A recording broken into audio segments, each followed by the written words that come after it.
Now you might be wondering, it was kind of after the fact. I figured, you know what, I like to have some other TIE fighters going into the trench behind our main Death Star. Behind our main TIE fighter. The genesis of that is it reminded me of the whole fleet that was coming in Return of the Jedi, coming into the tractor, the docking bay, when the Emperor was arriving at the Death Star. So I just put about 3 of them, and let this progress a little bit more here. Basically, all 3 of these is just a copy of this TIE fighter, and that's it. Just brought in at a different time. Believe that I did a time remap. So I started it and just moved it in its position up to this point at the side view, and then reignited, if you will, the rest of the sequence, the rest of the shot, as it starts to turn to go into the docking bay.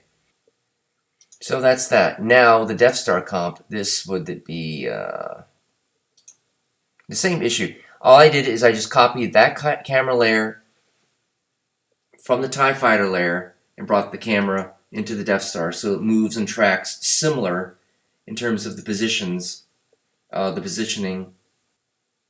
Yeah, this is just a copy. Really, this is just a copy of that pre-comp, the flyby normal pre-comp. Yeah, I just did some similar kind of time remapping with that, I guess. I think I sped it up a little bit towards the end. The Gaussian blur, directional blur. But the Gaussian blur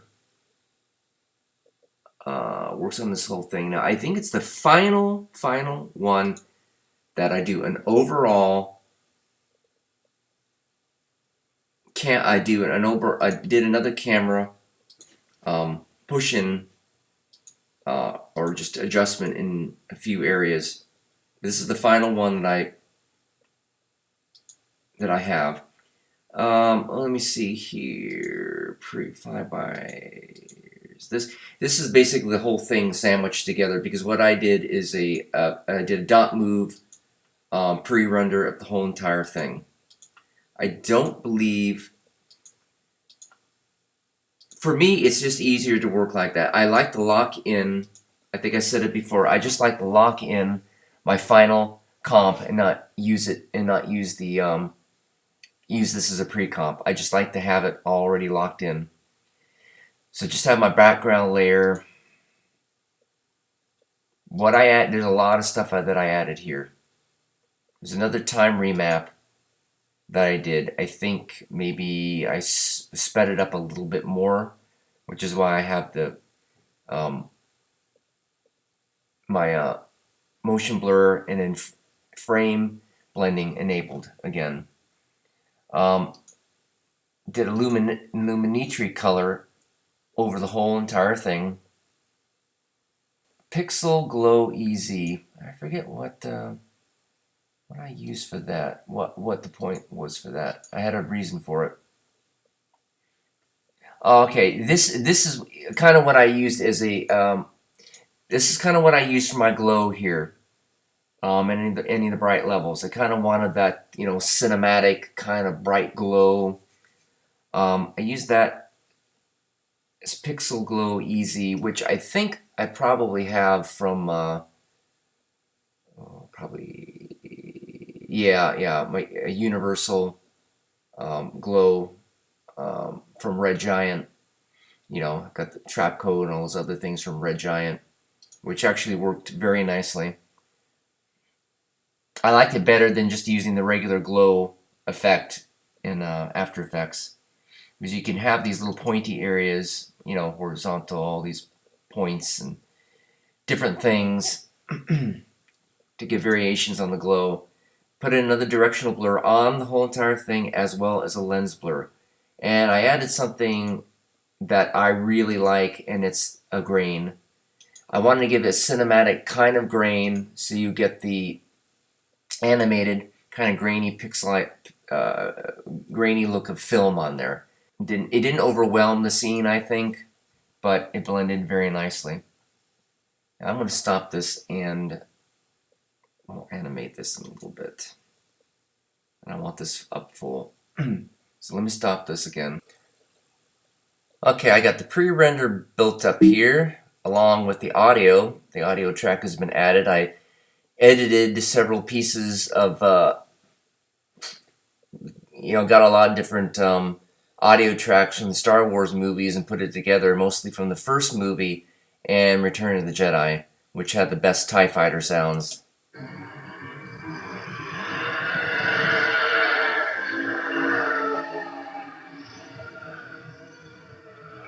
And this pretty much is the final. Now you see it looks a little staccato.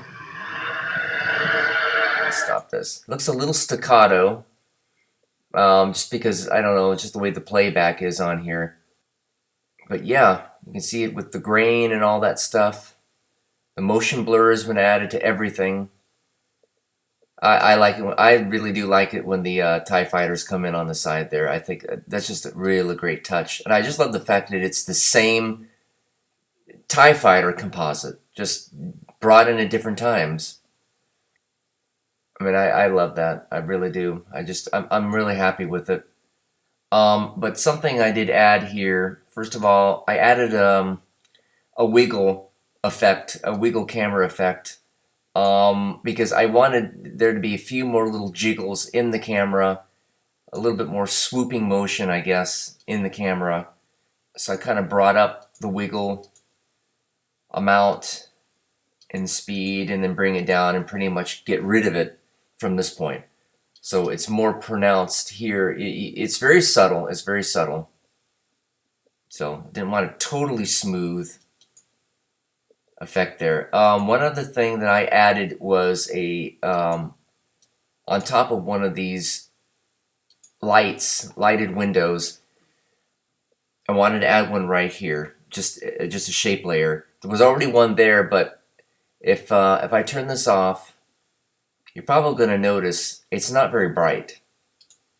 And if I get in closer here, especially as close as I get, it looks like it's just a little shape pasted on to the texture of the hull of the Death Star, and it's kind of jagged too. It just doesn't look very believable. There's a few others like down here that might be, it's not as bright as I would like, but it goes so fast that it works. It's fine. So I just brought this in. I didn't motion track it. I just kind of kept it. I just followed along with my with the original underneath, and just repositioned it, scaled it, all those kinds of things. Put a glow on it just to match the rest of the glow here, and I think that looks pretty believable for what it is.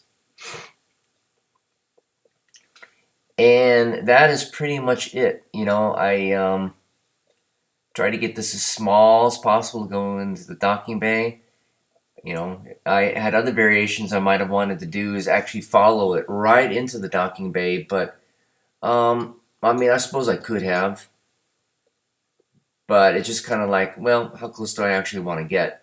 Because I really would have to texture this even more if I get in right on it, because there's not a whole lot of geometry here. This is all just textures, but who knows?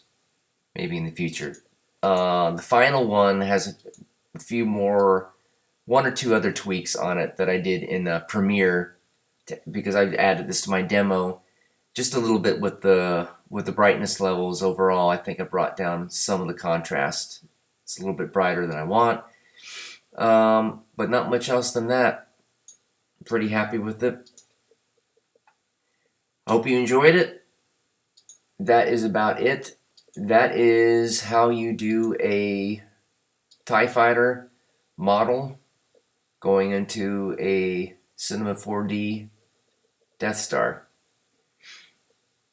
Again, my advice, if you were using an actual plastic model like I did,